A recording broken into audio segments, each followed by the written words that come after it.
Genre: historical fiction. The day the Rollets got their Moxie back. Sometimes the thing that gets you through hard times comes like a bolt from the blue. That's what my older brother's letter was like, traveling across the country from a work camp in Wyoming. It was 1937, and Ricky was helping to build facilities for a new state park as part of President Roosevelt's employment program. Though the program created jobs for young men like Ricky, it hadn't helped our dad find work yet. I imagined Ricky looking up at snow-capped mountains and sparkling skies, breathing in the smell of evergreens as his work crew turned trees into lumber and lumber into buildings. It almost made an 11-year-old weakling like me want to become a lumberjack. Back in our New York City apartment, the air smelled like meatloaf and cabbage. Dad sat slantwise in his chair by the window, obviously trying to catch the last rays of sunlight rather than turn on a light. My older sister Ruth and I lay on the floor, comparing the letters Ricky had sent us. "Shirley, Ricky says they had a talent show, and he wore a grass skirt and did a hula dance while playing the ukulele," Ruth reported with delight. "I'll bet he was the cat's pajamas." "It'd be swell to have our own talent show," I replied. "Should I start sewing grass skirts?" Mom asked from the kitchen, which was just the corner where someone had plopped down a stove next to a sink and an icebox. "Now come set the table. Dinner's almost ready."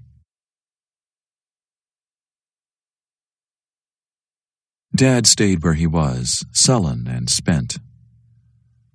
"Any jobs in the paper?" Mom asked, her voice rich with sympathy. Dad shook his head no. He had worked as an artist in the theater for years, but most productions were still strapped for cash. Dad sketched posters for shows that did get the green light, just to keep his skills sharp.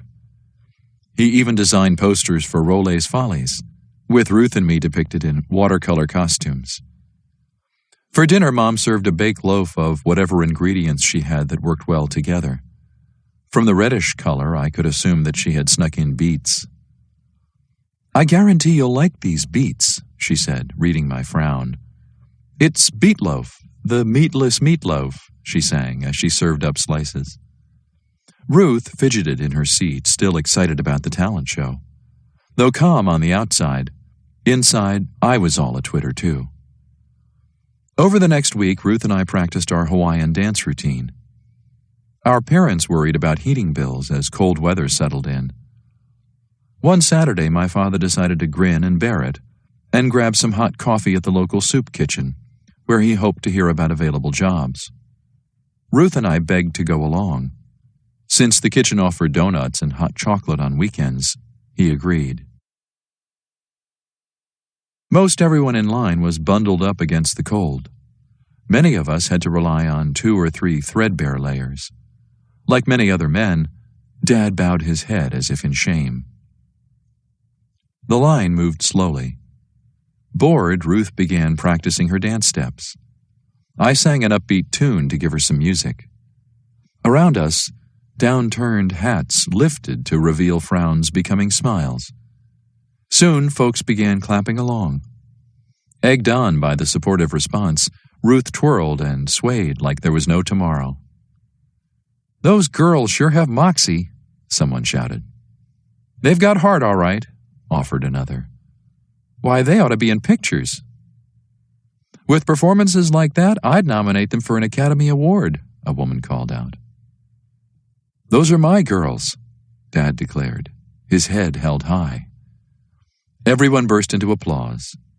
For those short moments, the past didn't matter, and the future blossomed ahead of us like a beautiful flower. I couldn't wait to write Ricky and tell him the news.